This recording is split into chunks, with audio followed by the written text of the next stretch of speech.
Hello everyone. Welcome back to the Dabble Labs YouTube channel.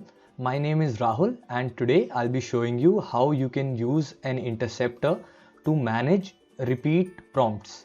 Uh, what I mean by repeat prompts is you must have seen before as in our basic starter template that we use the built-in Amazon.repeat intent along with a repeat intent handler in which whatever the user has said or whatever Alexa has said in the previous response, the speech output and reprompt are passed as session attributes, and we fetch those session attributes whenever a user says repeat, and we just give them back to the user.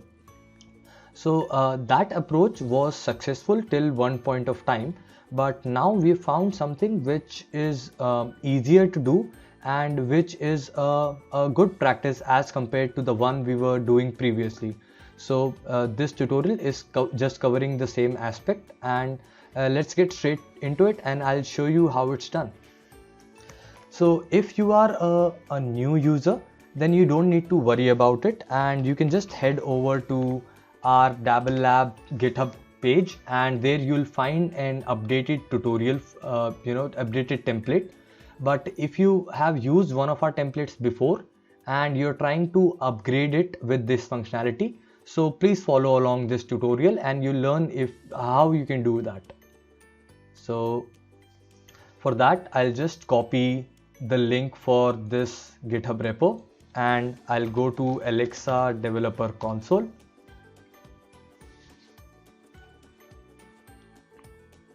You can find a lot of other templates on our GitHub page. So if you're not familiar with the skill templates from Dabble Labs, make sure you check out our GitHub page where you'll find several templates from us in both Node.js and Python, and using them you can build skills in really no time at all.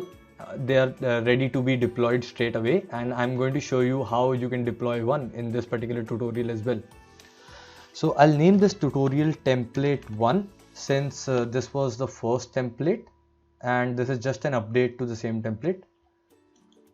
I'll be selecting Alexa hosted Python. Make sure you select the language as English US because right now our templates only support English US language. You can always add on other languages support to it, but by default they only come with the English US support. So if you use any other language, then the deployment can fail. I'll click on create skill and I'll quickly move on to the next step where we'll be importing the skill. So just click on import skill, paste the link that we previously copied from GitHub and click on import. This will take a while while the skill is being uploaded, fetched from the GitHub repo and uploaded to our developer console right here. So meanwhile, let's just go back to the repo and see the changes that we've made.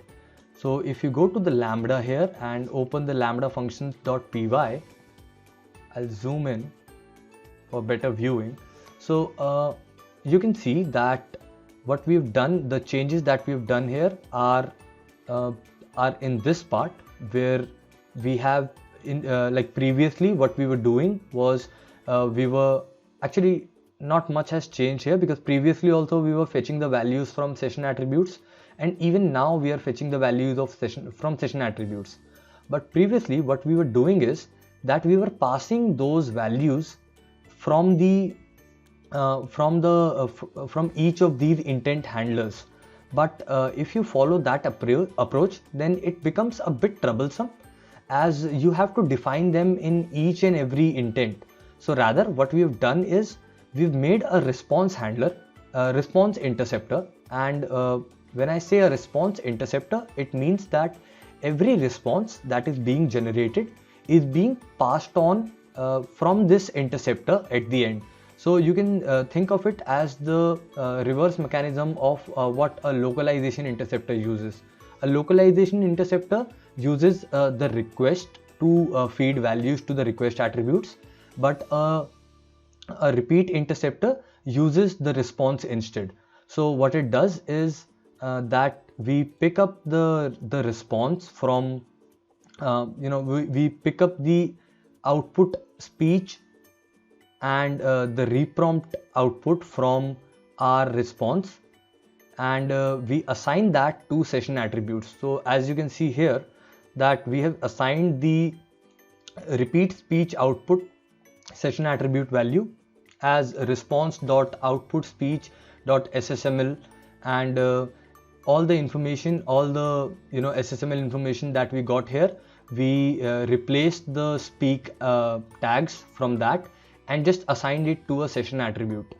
So once you do that and add the global request interceptor, right, it should be somewhere here, yeah, it's global response interceptor right here.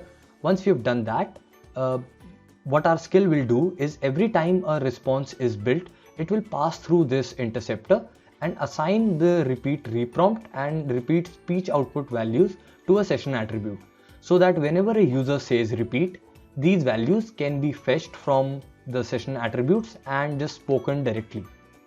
So now our skill has been deployed. So let's just go out there and test if this functionality is working or not.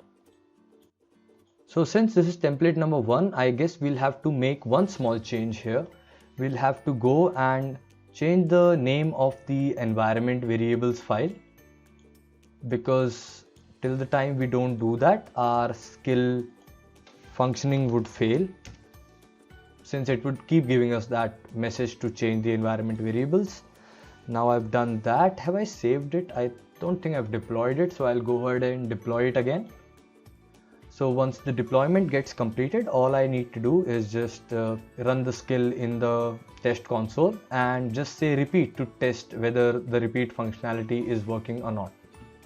Also, while this is happening, let me just show you one small part which can be confusing to you. So let me just clear out that, which is that we've used a try and except block for the repeat reprompt, and this is because some of the intent handlers might only have the response and not a reprompt, because that might be the end of the session or whatsoever. So even in those scenarios, we have to handle it in a graceful way so that we don't get an error in between. So what I've done here is I've simply assigned the speech output to the reprompt if that is the case. So let's just go back here and say open template 1. Once I've done that, welcome to the Dabble Lab starter template. You can tell me your name or say learn more to learn more about this skill. So I'll simply say repeat. I said, welcome to the Dabble Lab starter template. You can tell me your name or say learn more to learn more about this skill. So as you can see, our functionality works pretty well. So if you are a developer and if you're a Python developer and you have been developing Alexa skills, so this can be a good time if you're not already using the repeat interceptor, or rather overall the repeat intent functionality.